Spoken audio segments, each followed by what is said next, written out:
vai se É porque, na divertir. verdade, você tem um grau de sofrimento que as pessoas não imaginam, né? Porque Às você, vezes quando vê o tem. outro correr, você não sabe o que ele está sentindo no joelho, Isso. nas costas, no pescoço, Uhum. enfim, nos ombros.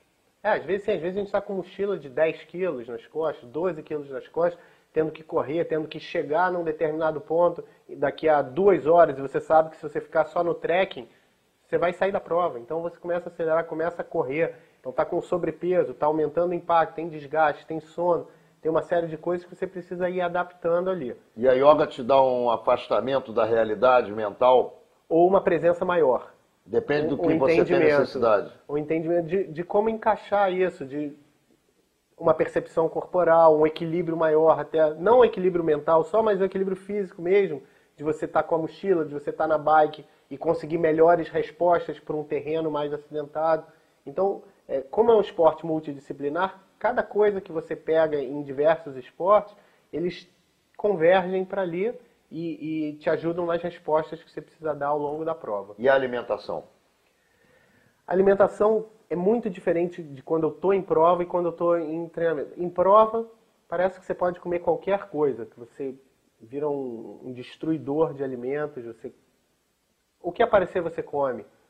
Já no dia a dia, normalmente eu sou vegetariano, normalmente eu não como carne, uma vez ou outra eu como, até o meu corpo pede, durante fases de treinamento e tudo, e durante a prova, então, tem um olhar totalmente diferente. Então eu tento ingerir mais carboidratos, tenho carboidrato em gel que eu tenho dificuldade de tomar, que me enjoa muito, então a gente vai buscando soluções, tem uma jujuba que funciona, ou aí eu tenho que porcionar em macarrão, então o macarrão é uma quantidade maior para me dar energia. Mas, toma refrigerante? Toma refrigerante. É um açúcar que demora mais a ser quebrado, mas como a prova é muito longa, vai funcionar. E tem a questão do prazer. Tem a questão de você estar comendo coisas, como você está tendo o desprazer ali, o sofrimento que você estava falando há pouco, às vezes com a comida você tem uma melhora também de prazer e isso te ajuda. Como é que funciona a endorfina nessas grandes corridas, grandes em termos de longa distância e de longo período de prova? Depende, também varia isso. Na ultramaratona, ela acaba sendo mais baixa. Estava falando que o ritmo é mais lento, você corre numa velocidade média de 7 a 8 quilômetros por hora, então é tranquilo. Só que às vezes a gente está subindo uma parede e às vezes a gente está descendo essa parede. Então a velocidade cai muito ou acelera muito, aumenta muito. E na prova de aventura, você consegue perceber isso mais. Por exemplo, você vem de bike e começa a botar a bike para baixo a 60, 70 por hora, você tem uma adrenalina, uma endorfina ampliada. E aí você sente isso, você fica mais acordado, as suas respostas ficam maiores. Só que você tem que trabalhar isso porque quando para, senão você desaba. Então, achar o equilíbrio disso aí. O teu pai, o Anatólio, que foi durante muitos anos o símbolo atlético da Hebraica, era um cara pequenininho, Uhum. era levantador para Nussmann e outras figuras do voleibol que chegaram à seleção brasileira, e o Nussmann hoje é um grande dirigente esportivo brasileiro. Eu me lembro do Anatólio dando sangue, dando a vida para ganhar um ponto, não na quadra de vôlei, porque na época não era quadra de taco, era quadra de cimento crespo. Era uma quadra que hoje até a garotada joga futebol na Hebraica, entre o terceiro e o quarto andar, se não me falha a memória, antes de subir para o ginásio, no terceiro andar. E eu fico olhando, olhando para você, me lembrando do Anatólio. Eu era muito menor de idade do que ele na época. Eu estou entre você e ele, na verdade, em termos etários. E eu fico olhando para o Anatólio e me vem à cabeça que ele poderia ser um corredor de longas distâncias ou alguém que fizesse corrida de aventura pela maneira como ele se jogava nas bolas e como ele defendia a camisa que ele vestia, que era a camisa da Hebraica naquela época. O que você aprendeu com teu pai que de alguma maneira, serve para a atividade que você desenvolve? Tem algumas coisas legais do meu pai, né? Meu pai sempre me acompanhou no esporte, sempre encarou o esporte como uma coisa muito importante na minha educação, na minha formação.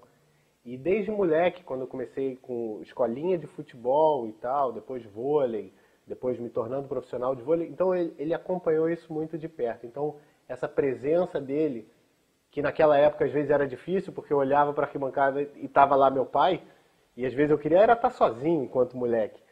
Mas ele sempre me dizia que não importava se eu ia ser bom ou mal, bom de bola ou pereba. O importante era que eu tinha que ter raça sempre. Eu tinha que fazer cada coisa, cada jogo eu tinha que dar o meu melhor lá com garra. E dessa forma, através do suor, eu pude melhorar as coisas que eu fazia. Então, essa presença dele, essa insistência dele pela raça, isso fez muita diferença para mim. Isso é um exemplo danado que eu vi ele fazendo, ouvi fazendo também nas questões de vida, as questões profissionais dele, já que nada foi fácil para ele, perdendo o pai muito cedo, tendo que ajudar em casa, tendo que abandonar uma ideia de ser médico ou de fazer uma faculdade para poder botar comida em casa. Então isso fez com que a gente não vivesse essa realidade. Então isso para mim foi muito especial, é muito especial. Paulo, eu tive a sorte de visitar muitos países na minha vida, eu coloco as mãos para cima e agradeço todos os dias a Deus. E Israel especificamente é o menor país que eu visitei. E é o país que mais me ofereceu fotografias. Ou seja, você olha pela janela do teu hotel e você vê um quadro, você anda 15 minutos dali, você vê ruínas romanas, você anda meia hora das ruínas romanas, você chega aos ultra-religiosos de Sfat e vai por aí afora, sem contar com o Negev, com Rocha Nikra, com as margens do Rio Jordão, e tudo aquilo que a gente conhece de Israel e que sabe que são fotografias realmente espetaculares de todos os pontos de vista. Uhum. Não só do ponto de vista histórico, mas também do ponto de vista da beleza que fica na nossa cabeça, independente da gente ficar muitos anos longe daquilo ali. O que te agrada e o que te atrai nas corridas em Israel? Eu tive a oportunidade de correr 3 vezes lá. Eu corri a Mountain to Valley no ano passado, sozinho. Aí esse ano acabei correndo a maratona, meia maratona de Jerusalém, que foi a primeira vez que teve.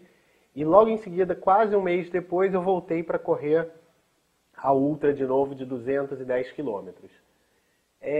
Tem várias coisas especiais. O que você falou é perfeito, né? Parece que você vê um filme, você vai correndo através de um filme, vai passeando através de religiões, vai vendo tanto a parte hostil quanto a parte de paz, a parte interessante. O confronto está presente, mas também a paz está presente, né? Então isso essas matizes são muito legais.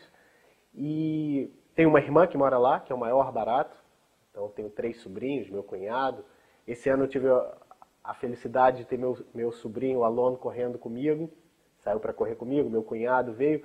E diferente do ano passado, quando eu levei 2 pessoas daqui, mais algumas pessoas de lá, esse ano a gente teve que ir mais enxuto. Eu levei uma nutricionista comigo, então fui eu, ela, tinha mais uma pessoa, uma amiga minha, Tamara, em Israel, meu cunhado fazendo de bike comigo, e vieram várias pessoas ao longo desse caminho para correr comigo. Então o cara saía do trabalho, tinha uma janela no trabalho, ele vinha, corria um trecho comigo, voltava para o trabalho, depois de noite aparecia de novo, enquanto isso encaixava um outro que tinha trabalhado de manhã e tinha até 8 da noite. Então a gente foi fazendo um revezamento assim, e isso foi muito bacana, foi muito especial.